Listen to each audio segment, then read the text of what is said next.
What the heck is up, you party animals? Welcome back to day 14 of 75 Hard. Oh, we're feeling it, but it's another day living the Word of God. Thank you for being here. I'm excited for all the things, all that I can share. I've been doing some new meals and stuff. Oh, it's been so good with the same kind of stuff, but just changing it up a little bit, a little more chicken, a little more rice. Been loving that. And yeah, today was a great day. I did a 20-mile bike ride. Took me about 61 minutes.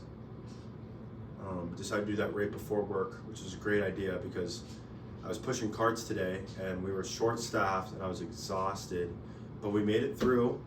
It was a great day. That whole carts was a workout in itself. I'm for real. But you get paid to push carts. It's not that, it's not that deep. So, and I get to help people, put a smile on their face. Life's good. It really is. But man, we had a word today at church. Minister Whitehead talked about the sacrifice of obedience. Child. Gosh. Talking about stay out of my business. What do you? It felt like he was just, talking right to me. And it was just funny because I couldn't get out of my own head. Sacrifice of obedience. We were talking about Abraham and Isaac and how Jesus or the Lord asked him to sacrifice his son. But when he was going up to sacrifice him, right before they went up, Abraham told the guards, he said, me and the boy are going up to worship. And I'm paraphrasing right here. Me and the boy are going up to worship. Him and I will return. And one of the things Minister Whitehead pointed out is that Abraham's faith, even before he went into that situation, was unchanging. He said, me and the boy are going up, and me and the boy are coming back. The Lord will provide a way.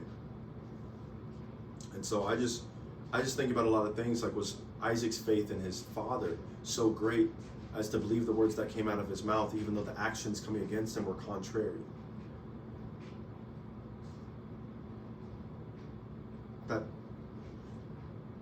That sometimes when we believe people for who they are,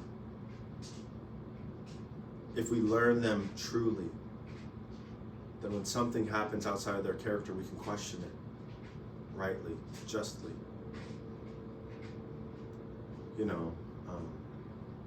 Otherwise we say, did I really know you? Knowing you're capable of doing that, but you would never do that. So if you did, and I didn't see it coming, did I ever know you? Was my expectation broken? Did I limit you, or did I really know you and you acted outside of who you are? Character. So it was good. Today was a learning day. Just learning stuff like, the scene from Avatar: The Last Airbender, where Zuko goes in to see Uncle Iroh, and Iroh's in a cell, and he starts off compassionate, talking about, I need your help, blah, blah, blah, and Iroh says nothing. And he reaches out again, and Iroh says nothing. And then he blows up, says, fine, I don't need you, I'll figure this out on my own. I hope you rot in here. I'm finding myself in the position of Iroh, where there's some healing that I need to be a better friend, to be a better brother. But there's healing that other people need. And it can't come from me. It's got to come from their own journey, from their own race. So I'm learning to let go. My dad told me today, because I was talking to him about it, struggling with it. He said, sacrifice is not the same, or submission is not the same as letting it go. So what was it? Surrender. Surrender is not the same thing as letting it go. Surrender means giving it to. Letting go means letting it go. If you let something go, you have no idea what's going to happen with it. And that's not something that I'm willing to do. This relationship in particular, I'm not willing to just let it go because I love the person so much and I don't want them to get hurt. However, surrender, giving it to, the Lord showed me, he said, Noah, do you not understand that my hands are better than yours? That I can hold things better, that I can deal with them better. And so when you give it to me and allow me to care for it, it will be better. And it's not something that you should be carrying anyways. So that's what I'm in. That's today, surrendering it.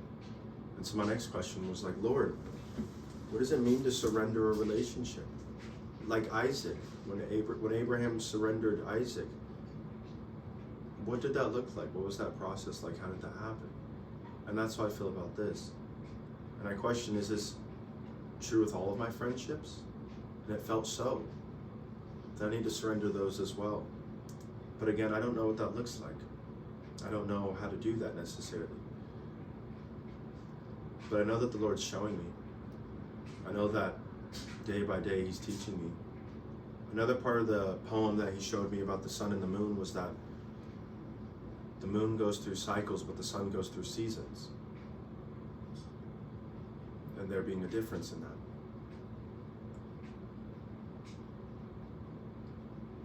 You can call the season a cycle, a much longer one, I suppose. But there are times that more is expected. There's time for rest. I feel like now is a time where a lot is expected.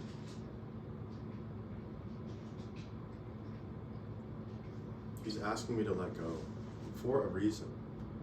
My dad and I, when we were talking today, he told me that I had to surrender to heal so I could be a better dad to you. Which was like, wow. Okay.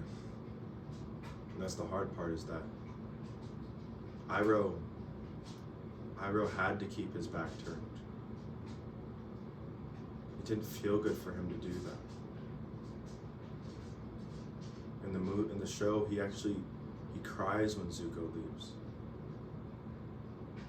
But this is showing how big of an Avatar nerd I am. He cries when he leaves because he knows that Zuko's hurting. But he has to let Zuko go on his own journey. He has to let him figure it out. And it can't come by him telling him what to do.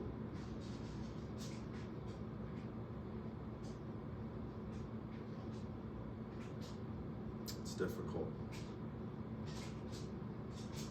But I'm like, okay. God, I don't know what it looks like, but I'm willing to try.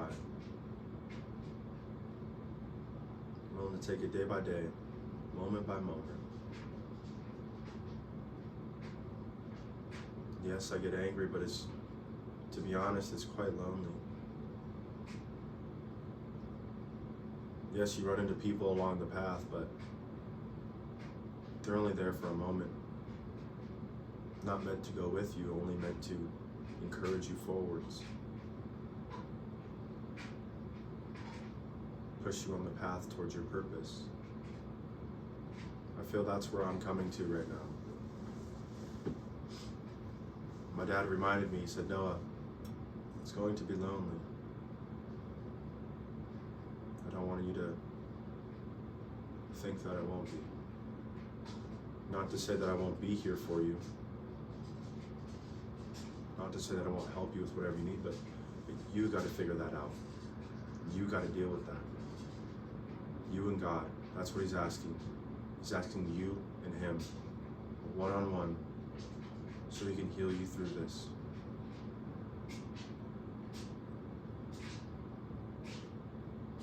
And guys, I don't really particularly like being this vulnerable. I'll have the conversations, but not for people to see, you know. So it's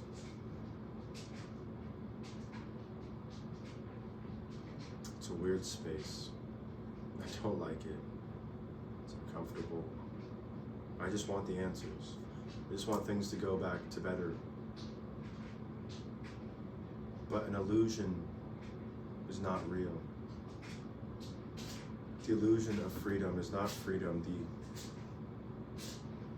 The idea that things are good when they're really not.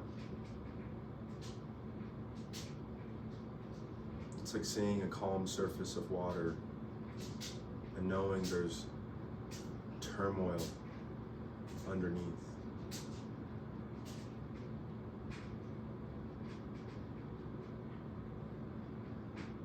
It's like being in a helicopter flying over a busy city. As long as I stay up here, things are good. There's no traffic, but when I get down to the reality, where I finally land and get off this high, I realize that, wow, there was a lot more down here than I thought. And that'd be the same with this situation. As I'm unpacking some of the stuff and walking through some of it and dealing with some of it, it's like, wow, I had a desire to be wanted. I wanted to be wanted, in part serving to the reason why I acted the way that I did, making decisions based off of what I thought other people wanted from me. Because if I did what they wanted, it meant that they would want me more. Another thing my dad mentioned, I keep bringing this up because this was all in one conversation after church, and I believe the Lord was just speaking through him. On top of the journey being lonely,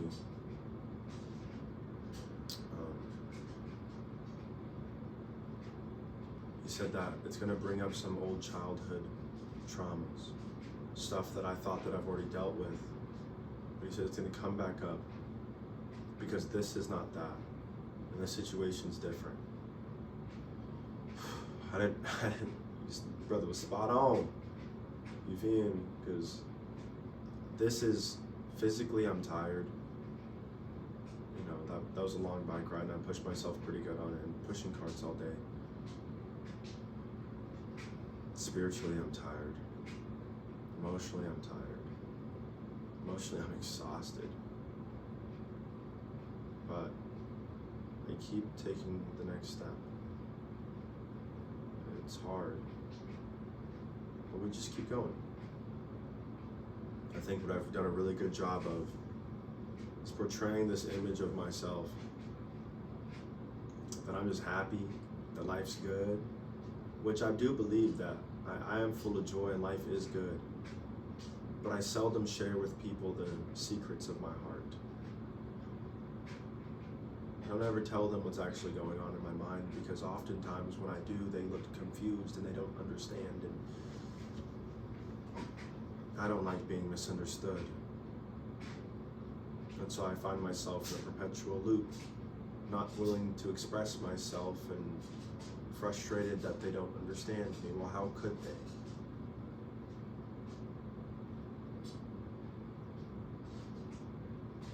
I used to say all the time, I do it first, that way they don't have to.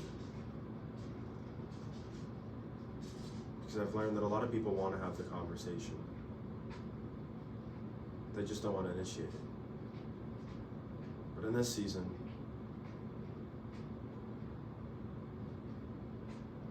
it's holding my ground.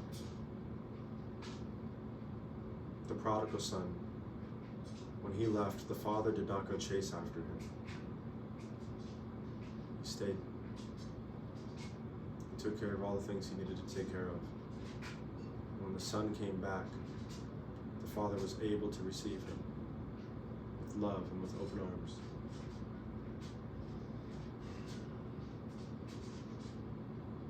I'm no father yet. I'm no father yet. I really want to be, Lord willing. But I think every time something's happened, I've gone and ran off to try to fix it. And I'm not doing that this time. Not this time. We're staying. We're reading the Word of God. We're surrendering, being vulnerable, and we're growing. One day at a time. One day at a time. So until tomorrow, guys, thank you so much for sticking around or coming back to look at these. It might just be me looking at them one day. I don't know if anyone's ever going to see these, which is kind of fun, because it's like I can be as open and honest as I want to be, under the impression that no one's going to see this, which is fun. So pray for me, guys.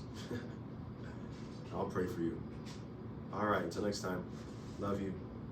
Stay blessed. Peace.